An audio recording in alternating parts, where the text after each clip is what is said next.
It may be sunny in LA, but I stay bringing the shade. You think you have me figured out until you don't.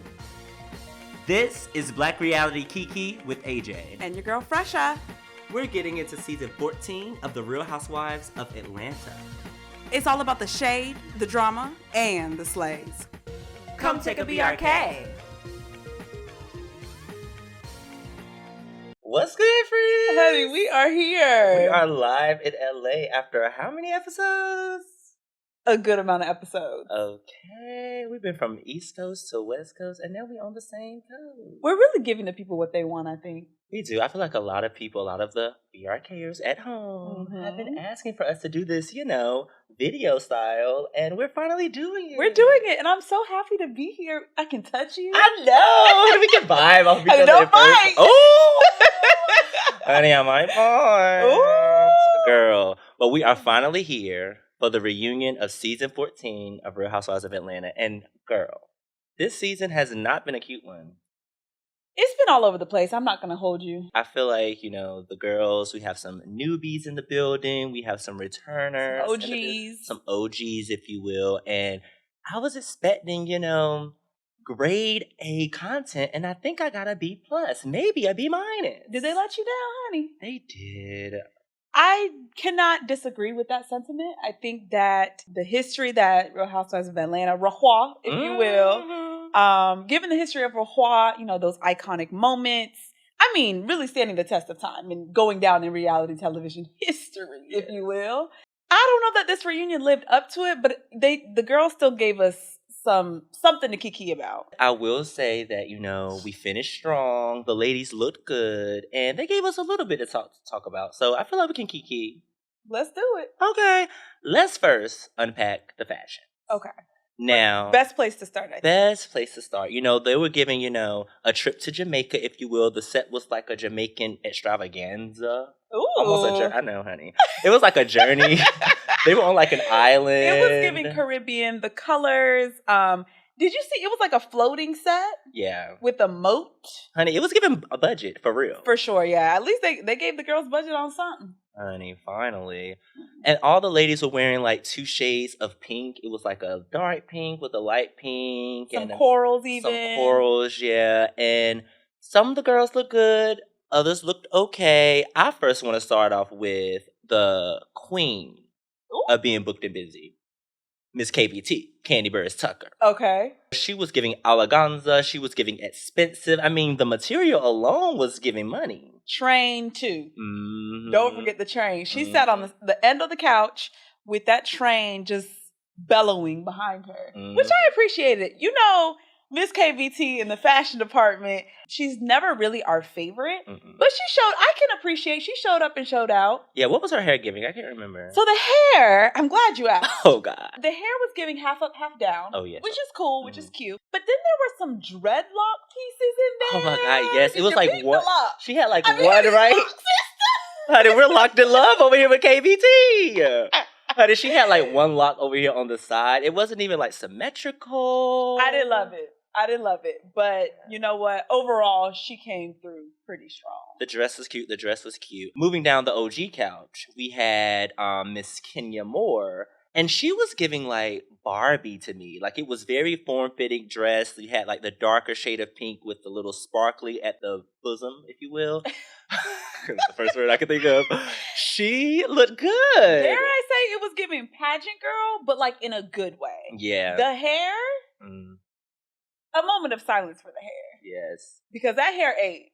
It was really, she had some issues throughout the season with the different pieces. Mary Kay wig, if y'all remember that moment.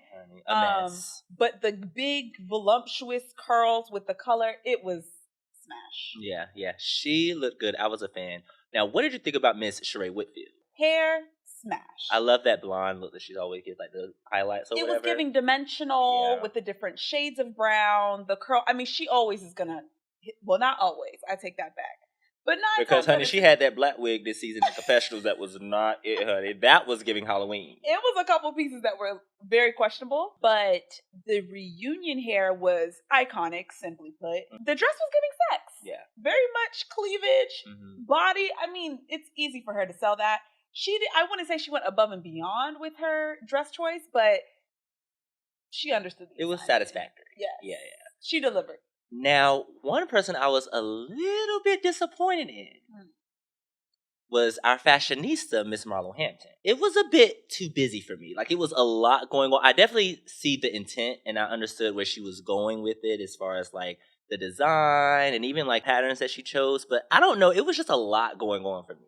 I didn't love it. I'm not going to lie. It was very theatrical, I think. The hair was good. You know, middle part, black inches. Because we know she can afford it. Oh, and it's human hair. Oh, yeah. Every time. No synthetic. No. Ever. I agree. It was a little bit busy, a little bit theatrical, over the top, not in the best way. I would have liked her to go a little bit more understated with the dress and maybe had more fun with her hair. I wasn't mad at it, but would I steal it out of her closet? Probably not. No, same. Going over, That's same. I just say same. I wasn't a fan of that at all. I guess because I hold Marlo and her fashion so high, I was expecting like when she walked onto that island, all the women were going to be gagging. Like I was expecting a lot, and I really didn't get that. But nonetheless, she doesn't let us down in the past, so we'll give her, pretty consistent. Exactly. We'll give her this time. Okay. Now, Miss Drew Sidora was giving like 80s prom or something, but like 80s prom. That shape was very interesting. She had the gloves. Her hair and makeup very I will stunning. Give her a golf clap for that. Absolutely. Because we know how she is in the hair department. The lace isn't always lacing. So we'll give her props for that. Yeah, that fan looking thing, like it looked like if you open a fan, like those fans are just it looked like right there, like on her bosom. Exactly. That's literally what it was. And I don't know that I don't think I asked for that. No. Personally. So, Also, when she would stand up, like the stitching of the waist looked a little weird. For instance, when you have like a princess shaped ball gown and it's really poofy, and when you sit down, it like poofs up. When she would stand up, it's like the back of it would like poof up a little bit. So that was a little weird to me. Did you like the gloves? I love gloves. Okay. Disclaimer: I'm always a fan of gloves because gloves are expensive to get made because they're very unique. You can't it's not like a one size fits all gown. Like gloves are very unique. They were bedazzled too. And they were bedazzled. I don't think she needed the gloves though. Yeah. I feel like I would have appreciated the gloves more if we didn't have all this. Yeah. Like if the gloves were bedazzled and the dress itself was more so like, chic, very chill, very understated, and then the gloves were a moment, I think I would have appreciated them more. Yeah, I think for me it was the fabric. So like that satiny, you just got to be careful because it can look cheap. Very reflective. So yeah, I think we're just gonna park it there with Miss Drew Sidora. Yes, honey, and then finally our newbie, Miss Saya Richards Ross. Okay, so here's the thing. One word. Just give me one word. Oh my God, one word. Bodysuit. Okay. Because it was a bodysuit. I had to unpack her gown because I couldn't really figure out what it was when she first walked out. Because for one, it looked like she was wearing a tuxedo at first, and then like a train on the side. As the reunion started going on, I recognized that it was like a sheer mock turtle bodysuit underneath the structure of the gown, and then the gown itself was like the strappy things on top. Busy. For me, it was giving like Tanya Harding, like ice skating princess, like not what we wanted, like from the 80s. Again, the theme was very 80s. I mean, she is an athlete, so maybe she's shining a light to the sporting people in the world. I like how you're trying to justify her fashion choice. I'm trying to help our girl the best way I can. The Bobbiana was bobbing. Bob was cute. Makeup was cute. She looked good. She looked good. I just really hated her dress. I'm not going to hold you. Ice princess, like, I don't know if she was going to go skating afterwards. Instead of laps around the track, laps around the rink. But no shade to our newbie. She showed up and showed out. She did. She did the best she could. It's her first reunion. Representing for Jamaica as well. Okay. And it was on a Jamaican set. So she was just trying to, do her best, do her due diligence to be as cute as possible. I will say, I think this was one of the better times where all the women complimented each other well. It was very cohesive. Yes, exactly. I will agree. Because yes. typically, they'll be all in pink and one person will have a fuchsia. Or they'll be all in red and another person will have purple. Like, it would be weird. Right. So I feel like this was the first time when I understood the color palette. It's just the designs wasn't there for me. And you know what it is? What? That color against this brown, black skin, that's what really made it pop off, I think. Should we get into the tea? Let's get into it. Honey, so we kicked off the reunion with a discussion on bone collecting. And our old school bone collector was Miss Sheree Whitfield. Legendary. Legendary for her bone. Her claim to fame, really. It really is. It's in her second wind. Yeah. Because the first one, she brought the drama. And then when she came back that second time, she was like just grabbing for stuff. So she was like, let me just collect. And she was trying to keep that peach, even though she ended up losing it. But But she's back. She's back. For now. She's back. For now. Right next to Andy. We must point that out. Oh, yeah. Actually, yeah. She was right next to Andy. Her and Marla were next to Andy, which was interesting to me because I would have thought that Kenya and Marla would have been next to Andy. But they put Sheree there, which I was surprised. Do you think Kenya was like, I don't want to sit next to Marla? No. I think based on like the tea from the season, like Kenya didn't really bring much outside of her feud with Marlo. Sheree had the messiness, the shadiness, kind of like the feuds within the group, as well as Tyrone, she by Sheree. Like there was just more substantially there, which I think that's what dictates the seating on the couch. Anywho, back to the bone collecting. Not only was Sonya bringing some bone collecting, because I thought she was going to be the new bone collector, the producers tallied up everybody's bone collecting throughout the season. And honestly, all these girls be throwing shade at each other. They do. I mean, the receipts, when you roll that tape, it does not lie. The women are encouraged to bring up certain things at certain moments for, the entertainment of you and me. We're all bone collectors at the end of the day if we really dig into it. How do you get to the bone of the situation? The root of it. Honey, I think it gave them being the producers of the show, which I think because again it wasn't much going on, they had to carry those bones because that was the only drama they really had.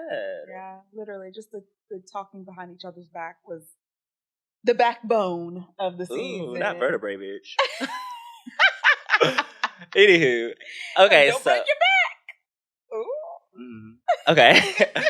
So next we get into Miss Sheree Whitfield, and we had She by Sheree that almost didn't make it to the end of the season, and then we finally got some fashions at a beautiful fashion show. Right. Shout out to her there. We also had the Tyrone standing her up at the cafe in Philadelphia, and then he pops up at the fashion show with the flowers from Publix and all that jazz. And then she talks about the website that'll be launched when this aired. Yes, the time of the finale. When it aired, was the website live? I think there was a crash at some point in time. I don't really know the timeline of like when it went live versus when it crashed, but there was a huge can of worms, I think, that came about. What was beautiful, though, is what we saw in the finale, as well as what was discussed on the reunion, which was the support of the women. I mean, shade is shade, but genuinely, I think the women really wanted to see her have that moment and support her in that. With the triumph comes the shade and the mess, right? Sheree was running that mouth all season. She really, really was. And it's pretty true to character. Like, that's what she does. So, honey, we get into a Sheree versus Candy situation right there on the couch, where obviously, if you're a fan, Candy has her speak on it. Honey, that opening. High note. Did you catch that? She did. That opening is so funny to me every time she does it. Yes. So basically, the topic of the conversation was like off-camera tea versus on-camera tea. The speak on it situation with Candy came up, and it was really giving shade versus shade. Like, who shaded who first? Who shaded who the most? Who deserved the shade to come back in their direction? Sheree claimed that she is clickbait for Candy in her show, which Candy was like, "Do I need you? You think I need you for clickbait?" I mean, I'm not gonna hold you. Controversial opinion. What? She's clearly monetizing off of the back of RHOA through Speak on It. I mean, correct me if I'm wrong, but I think she's the only housewife that makes content around Real Housewives. Exactly. You see what I'm saying? Exactly. Like, which don't blame you because she does flip a bag wherever she can see. She gonna get her coin if she don't do nothing else. Is Sheree clickbait for Candy? and speak on it. And, you know, was the shade warranted? If I see Sheree in the title and it's Candy, I'm a click. Yeah. Right? Yeah. Especially if it got anything to do with She by Sheree and all that nonsense. And I think the video that they were referring to was her talking about the Tyrone situation and all that jazz. So, I don't know. I get Sheree, you know, not feeling some kind of way, but pointing that out because it is true tea. And Candy just had to take that to the chin, honey, because it's like, hey, you did what it is, but you want your bag, so you got to talk about the show. Honey, also during Sheree's segment, we get into her not paying invoices, which I thought was interesting. Like, she made the comment that she pays people who needs to be paid. So we finally got to the bottom of this whole, like, allegation. I feel like she's never really fessed up to the fact that she doesn't pay. Like, we started to unpack what all of that means, and it's a damn mess. It is. She felt like if she didn't like the services that were rendered, that she should not pay. But Marlo was like, girl, you cannot do that. You can't Kenya not got her together. pay. Oh, it was actually, you're right. It was Kenya. Got her together. You can't not pay people. Like, that's like me going into get my hair retwisted, do my loctician. Shout out to Ashley. It's like me going to get my hair done and then she retwists it and I don't like it. I'd be like, okay, I'm not going to pay you your money. Or like, imagine you go to like the dentist to get your teeth cleaned. And they don't clean it good enough. And you didn't like the way that they cleaned it, so you just don't pay them. Honey, we love She by Sheree. We love Sheree, okay? But you gotta pay your people. That's not okay. And the thing is, this has been like a decade-long reputation for her. It's just good to feel like that loop is closed. So it's like, okay, so you don't pay people. Yeah. That allegation is like not an allegation. It's actually truth.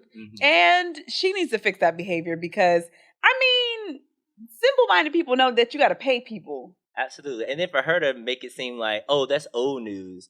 Regardless, if you're not paying people, that's not okay. She's not paying people to this day, is she? Honey, she ain't paid Drew for that party. Because she went over budget, okay? Exactly. Before we leave Sheree, can we please get into her and her new boo? But first, the old boo, Tyrone, she finally kicked him to the curb, thank God. You mean Lyrone? Honey, Lyrone. It's confirmed that he was clearly using her, like... There was some things about her, I guess he was trying to get deals through the show before even coming on the show that she had to sign. Honestly, that whole thing was weird too because Andy didn't even know what she was talking about. He was like, what are you even talking about? Deals and signing up for her? Like, what? So, glad she kicked Lyrone to the curb because clearly he was not good business. He didn't know what he wanted. Okay. Honey, Mr. Public's flowers. Ooh. And let's not forget the biggest underscore for Mr. Lyrone. Honey, apparently the sex wasn't good. She wasn't satisfied. I mean, okay. So bad. It was so bad. Sis had to go abstinent. I know. Who does that? I mean, do we think it's because he might not have been able to last as long because he had not been with a woman for years? Or do we think it's just giving no motion in the ocean? It's giving there is no mental investment, emotional investment, if you will, into her in the situation. So why improve for someone that you don't even care about? Yeah, that's fair. Honey, well, at least you got a new man there, girl. In typical Sheree fashion, I just really want more for her. But I mean, I guess like, sis, do your thing. You know, Bob really ripped her to shreds on the relationship/marriage front. But it seems like the bad apples keep coming with the men.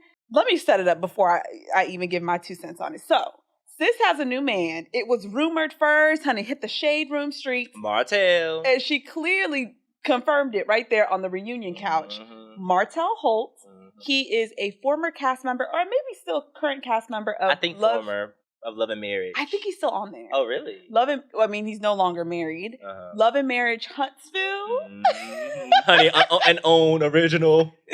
Shout out to Oprah. LAMH. Oh, yeah. Love and Marriage. Yeah, that's what it's called. Honey, Peach Report being reported on that. Oh, okay. He was married to some lady. Okay.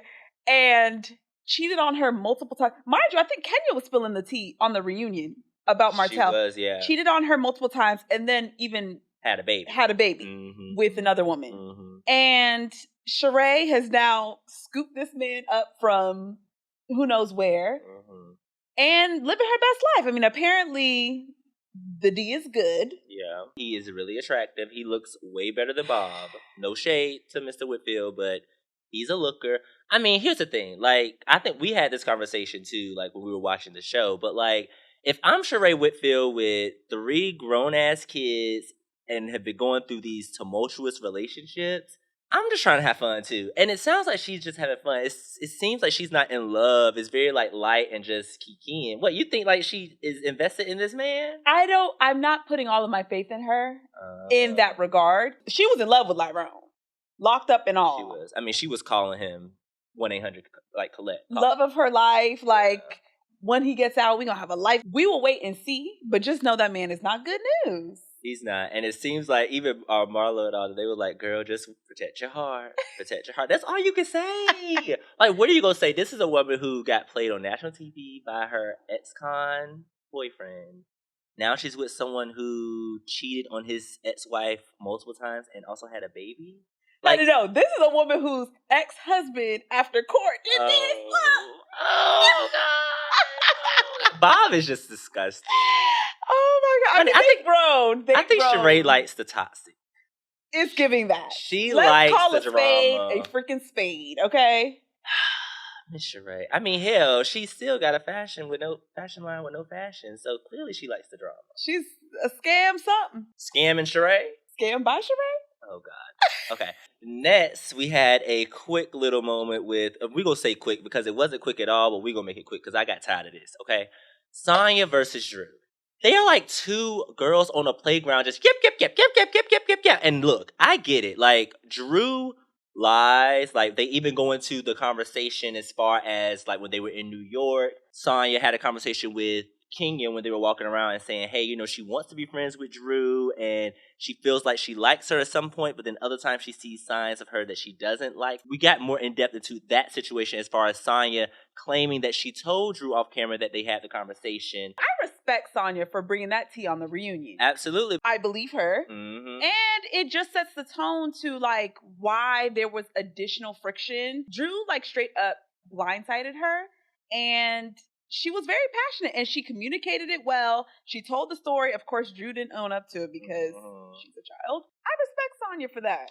Me too. I feel like, you know, she sort of unpacked Drew's two-facedness. Like how she, behind camera, off camera, she provides this one persona of like being genuine, being a good friend, but then on camera, she like switches it for the drama. Obviously, there are cameras in your home, in front of your face. Of course, you want to present the best case scenario and also be entertaining. But at the same time, like, don't be one way off camera and claim like, oh, all these women attack me for no reason. But then when you get on camera, you act the exact same way that you claim you don't act for the reason why these women are attacking you. Like, you are quite literally proving these women right. She reminds me of just like a confused, conflicted like tween who's like going through puberty, trying to figure out like her place in the world. She also reminds me of someone who's like rookie and a vet. She like wants all of the grace to be extended to her.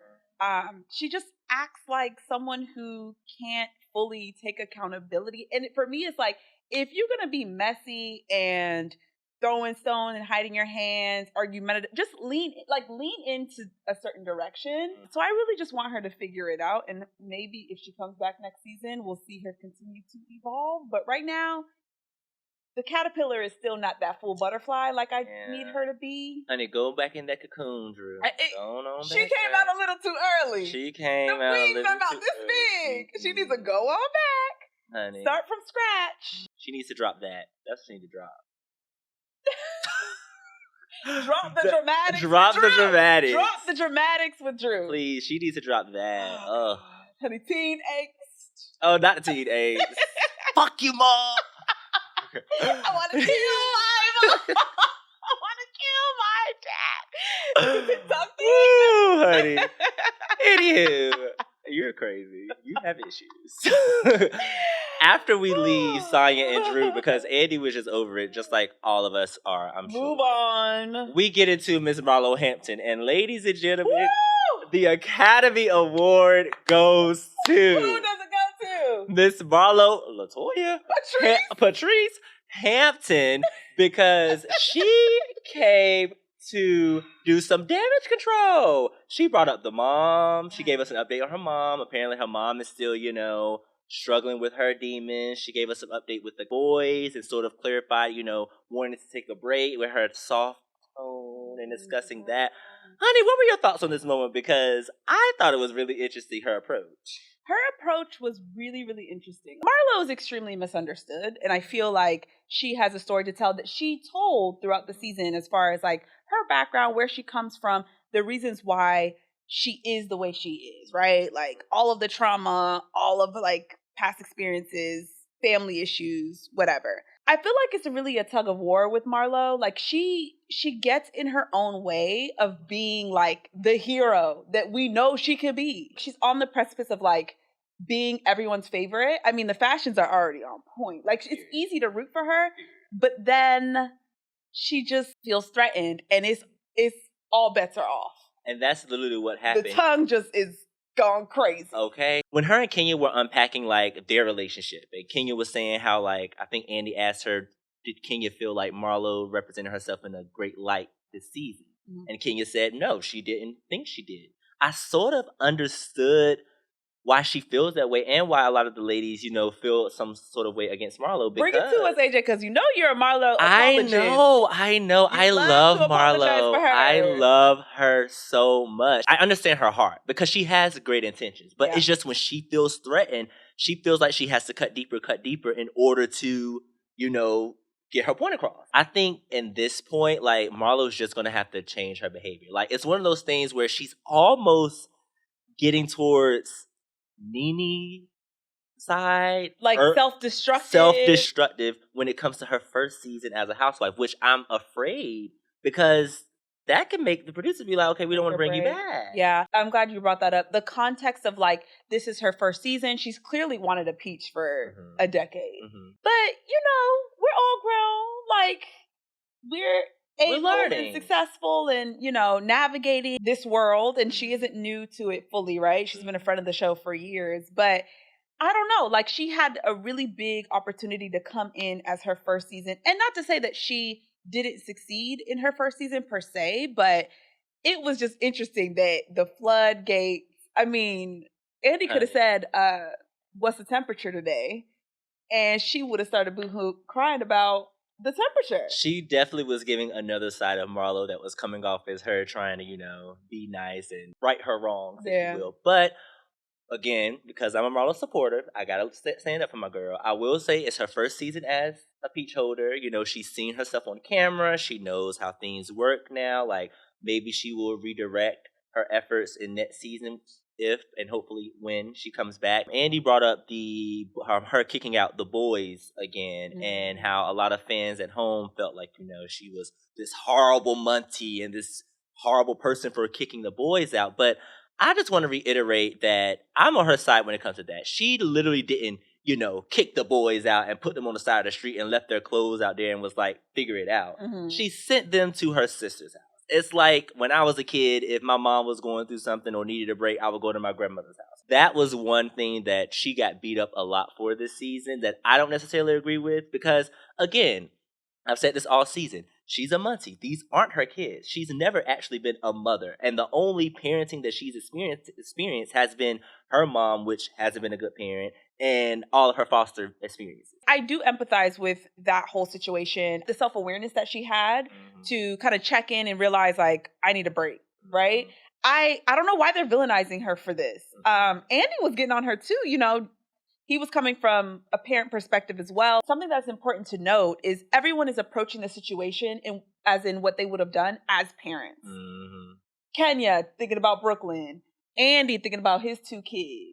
The auntie-hood is the piece that everyone, I think, is choosing to ignore and just like remaining ignorant about, where it's like, this is a responsibility that she took on and it's very serious. Mm-hmm. And we don't want to minimize that in any regard, but I mean, give the lady some space. Like, if she feels like she's out of control of her emotions, of her home, of the boys, like her role in their life, like what's wrong with taking a break? What's also important, what did she do with that time?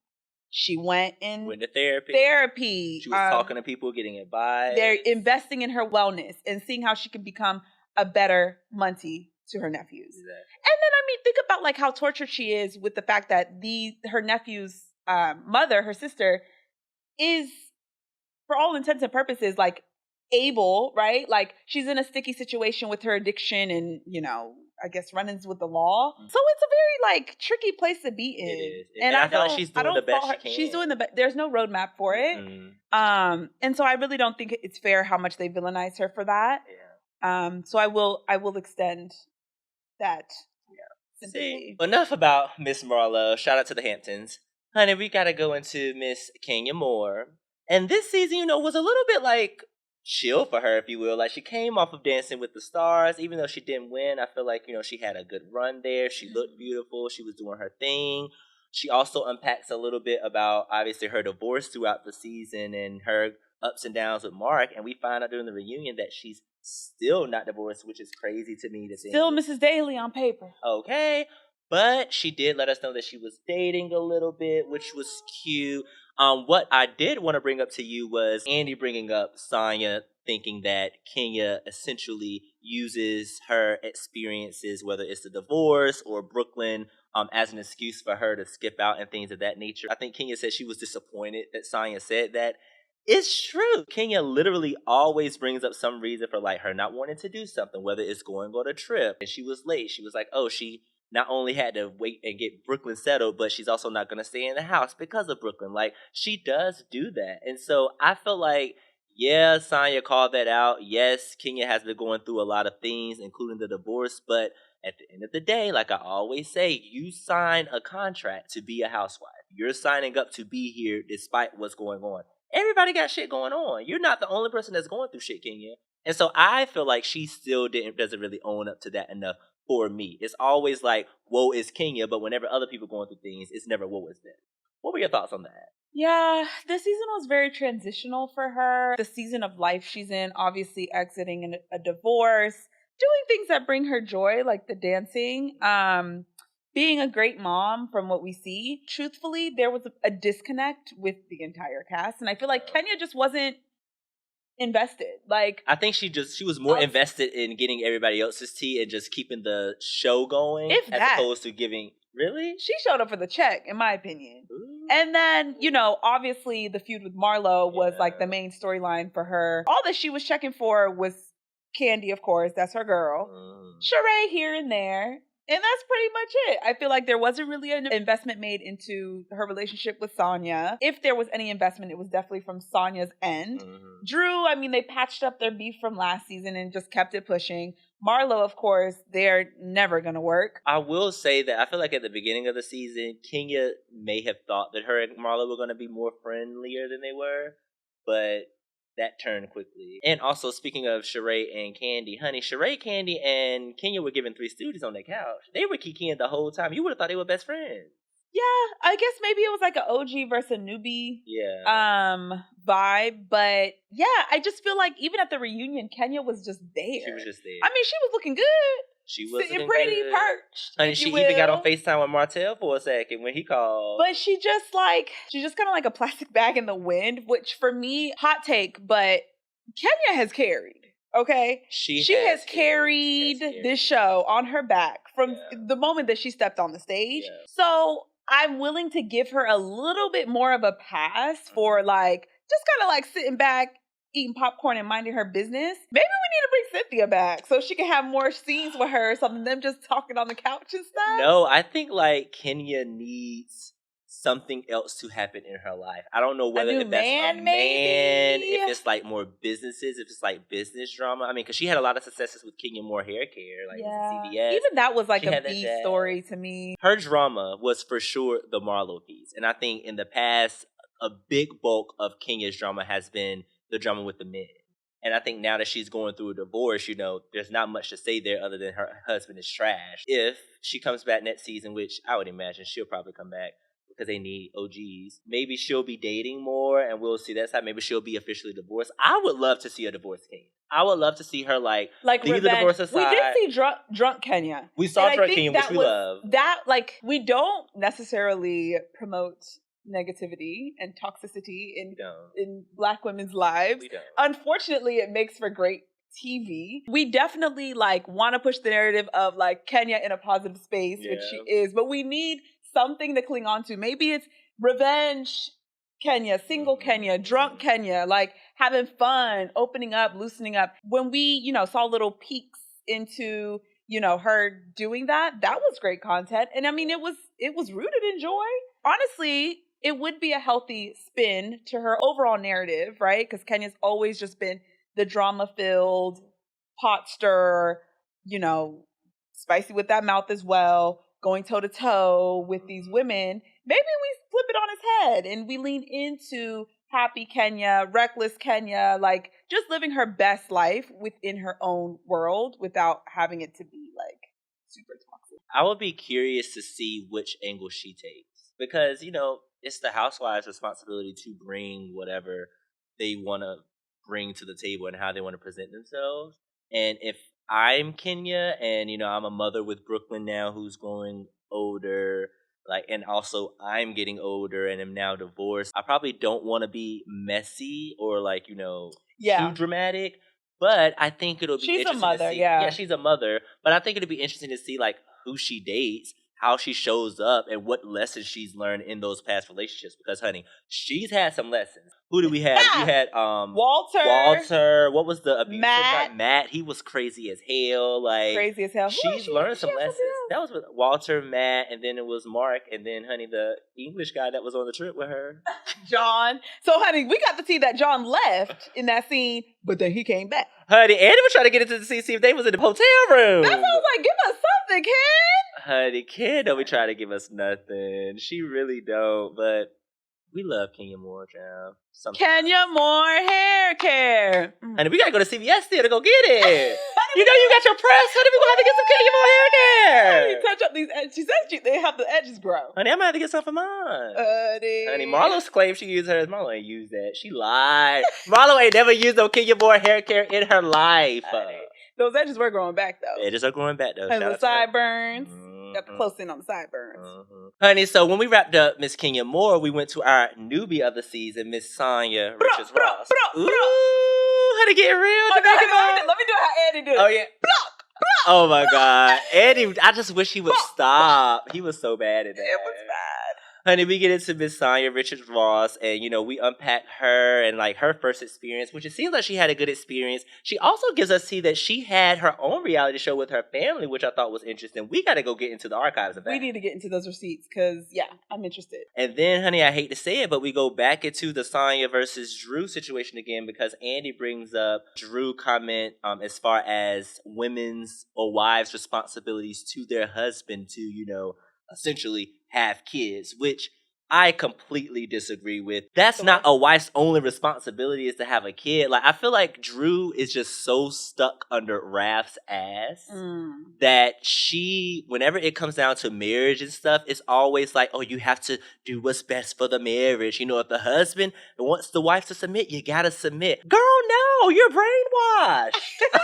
It's crazy. I thought that was so weird when we watched it during the season. And even for her to come back to the reunion and still find nothing wrong with how she said that, I thought that was so off. Yeah, I feel like Sonya overall, she held Sonya. Yeah. I feel like Sonya Sanya. As Marlo loves Sanya. That's my girl Sanya. You know Sanya? That's my girl. Sanya. Honey, learn to say her name. Okay. Anyways, I digress. I will say by the end of the season, I was rooting for Sonya. I think that she showed up in a way that I wasn't really expecting for her first season. She did say being a housewife was harder than her sports career, which I believe that. I believe it. But especially with these women, honey, it's stressful. Less predictable. There's no roadmap to this shit, whatever. I think that she held her own. I think that she voiced her opinion. When it came to going toe-to-toe with the women, like Kenya, in Jamaica, honey, she kind of shut down. She couldn't hold her own. She got that clank clank. She did get that. She got that hush mouth. She did. Poor Sonya. But really, what made her a winner in my book was just seeing how strong her family foundation is. That husband of hers, solid. Honestly, solid as a rock. Oh, honey, you know I love me some Aaron Ross. Ooh, we'll get. We might have to. We'll get to him later. Hold my ring, somebody. Okay. Please. Honey, that is my man. That chocolate. Honey, we will go toe-to-toe for that man. Toe-to-toe? Ooh. Achilles to Achilles? Sorry, Drew. She was the embodiment of just like healthy relationship. Obviously she went through it a little bit in her marriage, but honey, we saw that was tied up nicely with a nice pretty bow by the end. To piggyback off your comment with Drew, toxic AF. You know, I think that was just like a garbage piece of advice, which Sonia just seems like she's level-headed. She's got a good head on her shoulders. She was raised right. She seems like somebody who was raised right. She is. And she even talked about her family, too, because I think, you know, obviously after hearing Marlo talk about her upbringing and stuff, Sonia showed her gratitude to her parents, who are very solid there at the house. You know they're creators, too. And they're creators. Have you seen them on TikTok? They make a little TikTok, a couple TikToks. They are so cute, honey. I want to be just like that with my man when I'm that age. She has a good blueprint. Yeah. You know, between her parents, her sister with her husband and her 2 kids. Right. And then the brother-in-law is also connected somehow. That's the friend of there. It's just giving solid as a rock. Wasn't, I think her sister's husband and Aaron were friends or something. Something like that, Because, honey, we need to do that. It's giving. If there are any friends out there. Referral. Okay. Honey, $50 for the referral. Ooh, that's cheap. $100 if it turns into a husband. Ooh. A house husband. Not a house husband, dude. Crazy. Honey, so then before we wrapped up part 2, we ended on 2 beefs. Honey, one being, again, Miss Marlo versus Kenya. Kenya felt that Marlo is a disingenuous person, even though Marlo has apologized for what she said and the things that she was saying throughout the season. She felt like that the issues that Marlo was speaking of was very much damage control over the way that she was showing up on the season. And so it sounds like that they just won't get on the same page at all because they really don't be liking each other. I will say, so I'm obviously on record kind of digging into Marlo about like her imperfections and like where she gets in her own way. But I will say, I would be remiss to not say the way that Kenya was coming at Marlo in this particular exchange was not cool. She had like a good message to deliver because obviously like I see what she was saying, which is like Marlo's words don't match her actions. If you tell her you don't like her shoes, honey, she might call you a hoe. No, but literally. I mean, remember Candy? Oh my Candy was a damn hoe. They were a damn hoe. Suck it, fuck it, everything. Like, and Sheree was, yep. They were messy. Paul. Sheree was fun. Now, Sheree gonna say that so she was not talking about Candy. What did Candy do to deserve that? I say all of that to say, Kenya had a real moment to come at her on some like factual shit, like on some like solid ground. But the way she started going into the arrest, she pivoted in a way that I think wasn't productive. I honestly didn't even enjoy it as like shade or like messiness. It just like was weird and like uncalled for. I don't know. Like it just like was murky to me. Yeah. Putting the Marlo and Kenya beef to the side because we don't know where that's going to go. We're just going to lay hands and pray on that one. Honey, we get into another beef that was inherent all season. Sheree versus Drew. I have to say, this was probably like the most entertaining beef. It's literally ridiculousness versus more ridiculousness. Yeah. Like they're both like spacey, talk out the side of their mouth, like don't take accountability for what they say at all, like in the slightest. It's like, it's the most entertaining beef for sure. Yeah, for sure. Unsubstantiated, but entertaining. I mean, even Anthony... The assistant came up again, who is just a clout chaser.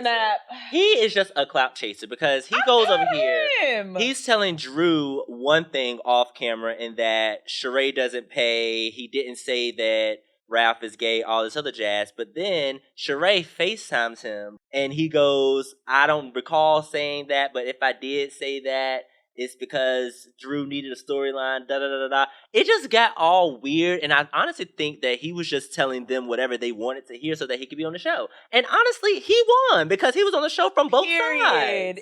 If we go to if we could find his Instagram, I'm sure somewhere in the bio, it'll say something about RHOA season 14, Anthony the assistant. He's trying to monetize that little 15 minutes of fame. Honey, Andy was over it. He was hanging up the FaceTime. We know that whole formula of like bringing in a he said, she said, like a unknown source.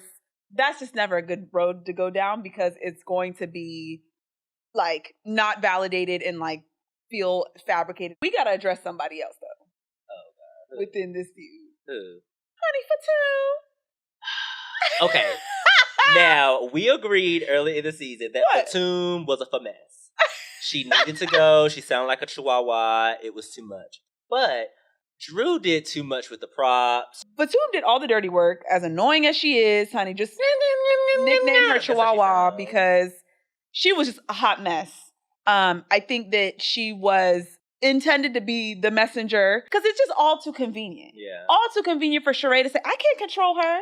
I mean, that's my friend, but like, what do you want me to do? Yeah. Really, sis? But she's there, mic'd up, ready to go, spew all of the rumors and the mess and the trash. Yeah. And now Sheree's hiding her hands. Honey, I'm over that beef. Shall we continue on for the rest of the year? Please. Honey, the fine men, well, not fine men. Well, Todd is cute. Ralph is attractive. But Ross, when them husbands came in, that was the only one I was waiting for. Okay? Ooh. When Ross walked up in that building, smooth, calm. Honey, now this is a Ross fan account. It is. It's a Ross fan account, honey. Rename the poll. The other two husbands, they okay. But that Ross, honey, they came in so smooth. I hate the fact that Ralph and Ross both had on all white. Why were their looks not coordinated? I feel like I would have looked a mess. Yeah, Todd should have just had all white on, or they should have worn all black. I think the white would have been cute though with the set. I think that would have been really cute. Yeah. Because honey, Ross looked good in the white. I'm sorry, going back to Ross, can't help it. Anywho, of course, Andy brings up Kenya calling Ross aggressive, and Ross handled it very smoothly. He's a man of few words. He's just a gentleman. He's really not there for the fame. He's there to support his wife, which is very clear, versus the antithesis of that, which is Ralph Pittman. Oh, did your PP came in with flowers? He came in with flowers for his wife. He stood by his statement saying, don't fuck with my wife. And I'm glad he stood by that because he was right. He knew what he meant. Kenya also apologized, which was great. Also, did you peep that he talked to his mom about his disagreement with his wife? I told you, he's giving health. God, if you're listening, please send me a man, okay, who acknowledges his wrongdoings and then gets advice. Not a direct message. Please. Because that is a man, he knew that his wife felt bothered about that conversation. So instead of pulling a Ralph and trying to convince her that he was right and she was wrong, he went to his mother. To his mother, another woman that he trusts, and got advice. That is a man. It's giving egoless for sure. Again, the epitome of like healthy relationship, like marriage gone right. And he is extremely delicious to look at. So, I mean, what's there to hate? And he's a ex-pro athlete, so the body.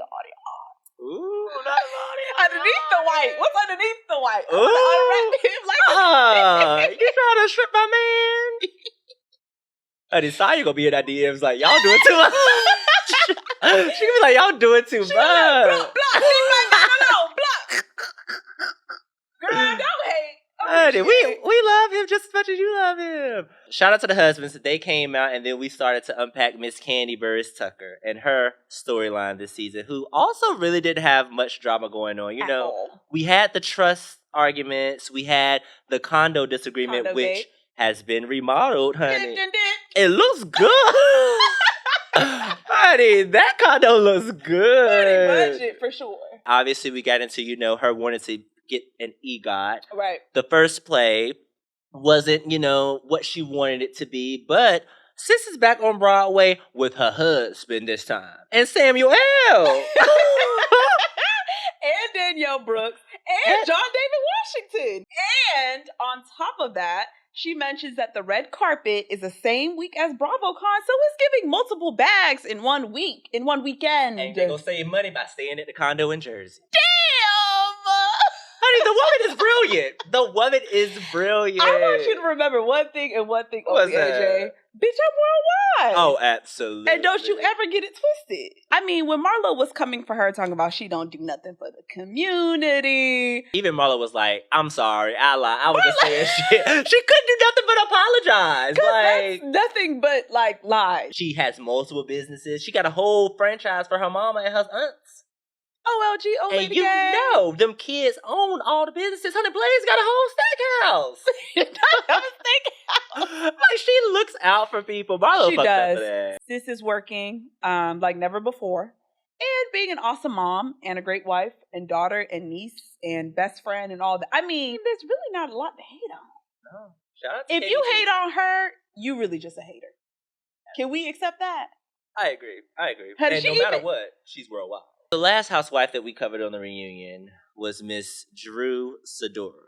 And Ralph is here this time, and we're unpacking their relationship, which has been a huge conversation throughout the season as far as his gaslighting and toxic ways. And I am happy to report that Ralph apologized for, I think, the first time I've ever heard him truly own up to his actions. It seems like they're in therapy and he's working through it. What are your thoughts on that? Do you think that there's hope for this couple? I think that Ralph took a page out of the Book of Marlowe and was very much on a damage control path because he got to sell that book. He wants us to love him, to forgive him, so that we all invest in his book. He sounds very therapized. And you know what? I will take therapized, rehearsed Ralph over gaslighty Ralph. He did come at Sheree. He did. He wanted to come for that gay rumor. He was like, calling out Sheree. Not feeling that at all. Which is fair. Drew opened up a bit about how she felt like the women didn't really support her business. I was a little bit torn on this. I wasn't. What do you think? It's giving fraudulent, for sure. When we started this season, she was presenting this Drop It With Drew as a whole campaign of, pre-fixed meals and meal planning, workout events. She insinuated that it was a program that her and her team were building. When in reality, it was a program that already existed in Chicago and was growing to Atlanta, and they wanted to use Drew as an influencer to promote it. Kudos to her for, admitting that she had surgery and that she's had ups and downs with her weight and her size, and I think now she's lost 15 to 20 pounds. Like, amazing, great, kudos to you. But you lied about having a business when in reality you were misinformed. I'm going to give Drew a little bit of grace on Honey, this. you team Drew. You love Drew. I don't love Drew. No. Strike that from the record. Okay? I am Switzerland. Okay? I can see both sides to everything. Okay, Candy. Candy love to be Switzerland, honey. She loves to be Switzerland. Wave the white flag. Exactly. I feel like they came for Drew's business in a way that they hadn't for the other women, in that there was like zero support. I felt for her in the moment when she was like, I was just looking for some honesty, some constructive criticism, something positive. And there was nothing positive to say. I mean, hell, she by Sheree took them 14 years. They up there rooting for sis. Girl, what do you need? We'll help you, whatever you need. And then we see the fashions, and you know what came from the fashions. So it's just like, She by Sheen, okay? And they just up there 14 years later. So I say all that to say nobody's business is perfect. And I think that they owed it to Drew. There could have been some type of positivity injected in what she's trying to do as a Black woman business owner. Let's finish up with this last beef. Miss Marlo Hampton and Miss Candy Burris Tucker. We learned during the reunion that Candy and or Todd even helped Marlo almost get a deal of her own for a show. Honey, what got me was Todd spilling the tea. Todd brought up the tea that Miss Marlo, the production tea, the PT, that Miss Marlo Hampton was a little bit thirsty during the Africa trip back in the day. And honey, allegedly paid for her flight, her hotel, all this other jazz. It was like drawn up to be like a mic drop moment. And it was just like, okay. She paid for her flight, which I'm sure didn't really dent her pockets all that much. Because she said I came in with my Birkin. That was good. So the trip that I came with the Birkins? Oh, okay. I think that was an excellent shade moment. Yeah, I mean, it wasn't really as mic droppy as I think it could have been. Like, I thought he was really spilling. He was like, so boom. you were a little dehydrated. Dehydrated. Hydration levels were low. I'm thinking she like appeared in Africa randomly and they weren't expecting her to be there. Or she paid the producers like under the table. That would have been some tea. Yeah. So you telling me she just got herself there off her own dime? Okay. She was still on the show. She's still got great content, honey. We got the excellent moment. Small. Exactly. We got the excellent moment between her and Sheree. The iconic. So honey, she did what she needed to do. We're still talking about it. And where she's sitting at right now, right beside Andy. She apologized to Todd for the drama, and then Candy, eventually mentioned that, Todd had let it go, Marlo had let it go, so there's no reason for her to hold on to it. And with that, the husbands go, and we end the season with the housewives giving their final thought. Sonya wants more ATL friends. She's hoping to get a true sisterhood out of this. I don't know if she's going to get that, but let's fingers crossed. Definitely not from Drew. Drew requests patience from everyone. And grace. As she's learning and in therapy with Dr. Ken and all this jazz. Child, please. Honey. Marlo is going to think before she speaks, allegedly. Or write it down and send it in a text. Drew was like, maybe she should sign up with Dr. Ken. Honey, Kenya says she's resilient. That's a rock. Honey. She has gone through. I'm glad that she's at a peaceful place. There we go. Honey, Candy's. Bitch, I'm worldwide. Period. That's all you have to say. And then finally, Miss Sheree, she is loved, okay? She felt the love. She got the line kicked off. And that's it, thank God. They finished with a little bit of She by Sheree exclusive merch. I didn't like it. I don't like those clothes. Joggers. It's giving Gildon. What I tell y'all? Screen print. It's giving bad. House of Gildon. All in all, I think that it was a strong finish to the season. Mm-hmm. I was a little bit disappointed. I just feel like it was less like soundbitey, right? Yeah. Like there were less. It was a lot of apologizing, a lot of like, "Oops, my bad, didn't mean it. Sorry." Instead of like people really defending what they had to say and why, or why they said the things that they said. It was not my favorite reunion, but this also was not my favorite season of Real Housewives of Atlanta. So I think to your point, they made lemonade out of lemons.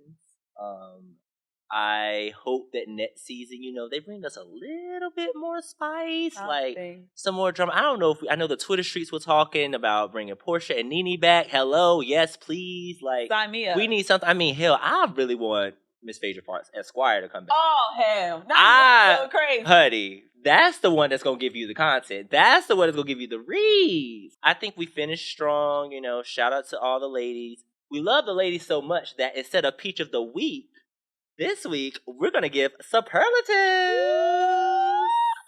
Yes, honey, we thought of these superlatives on our own. Shout out to us. We're going to bring the phone into frame for this, okay? Honey, bring it straight from the source. First, we're going to go to the dancing queen, Miss Gone with the Wind Fabulous, formerly known as Miss Kenya Moore. Most likely to be the moment and the mess. Yeah, I mean, her tagline, right, was I am the moment. I think it was symbolic of like this, again, transitional, like happier space that she's in. Absolutely. But honey, the DNA is DNA. She gonna be messy to the bone. She has no choice. She can't help it. So next we're gonna take it to the rookie of the season. Yeah. One of the rookies. Fashion girly, without doubt. Most likely to read you for filth and then apologize unapologetically. Cause she don't care. Miss Marlo Hampton! She don't care. I mean, changed behavior is the truest apology, and we have yet to see it. She said she's gonna work on it. That's what she said. But we have to stay tuned. That's what she claimed. I think we're gonna have to stay tuned for that. Yeah, we're gonna fingers crossed for Miss Hampton. I have faith in her. Next, we got booked and busy herself. Ooh. Miss Never Skip a Bag. Never. Don't mess with her money or her man. Miss KBT. Mm-hmm. Most likely to go lower than her net worth. Period. Because the net worth is very high, but she will go very low. She don't. Honey. She. Speaking of she by she. Oh, Lord. Oh, my God. Most likely to borrow designs. Borrow is in quotations, y'all. And sell them on a crashed site Miss Sheree Whitfield herself. None other than Sheree Whitfield. Girl, I'm gonna have to get her some Dre Creates websites going on because what is happening? And we gonna need some type of back end support. Some engineering, if you will. Okay, shout out to the borrow of Shein, of Amazon, of all the. We see you, y'all. Gildon. Honey. We see y'all and we recognize y'all. Honey, next, this one right here. I always have a few things to say about her, but I will say we love her. She supports the pod, BRK. She supports us before. She's working on her marriage, on her business, and you know, she had a mommy makeover. Her lace was better this year. It was. And I have faith that Miss Drew Sidora is going to be great when she comes back next season. But for now, season 14, she is most likely to throw shade than speed dial Dr. King. They were speaking earlier that day when they were getting ready. She loves to refer to her therapist, which no shade, but again, change behavior is the best testament.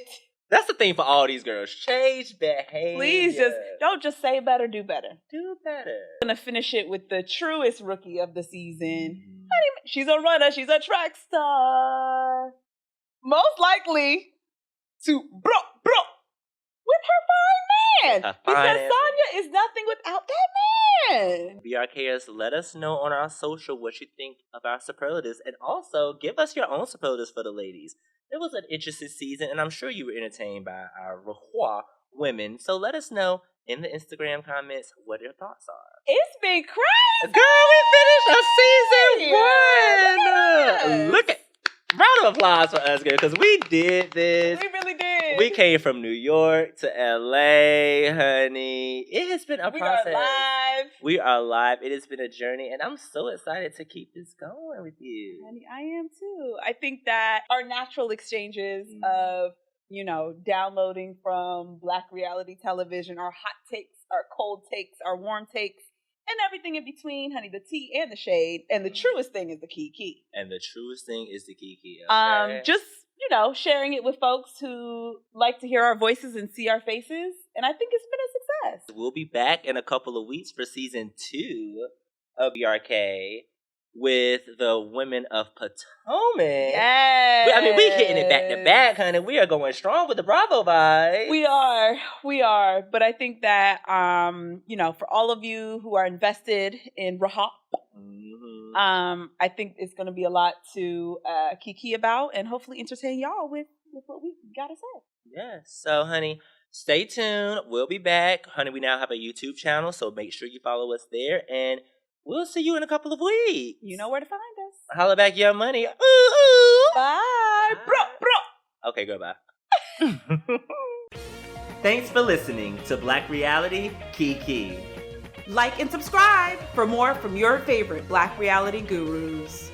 Till next time, keep it peachy, y'all. Bye.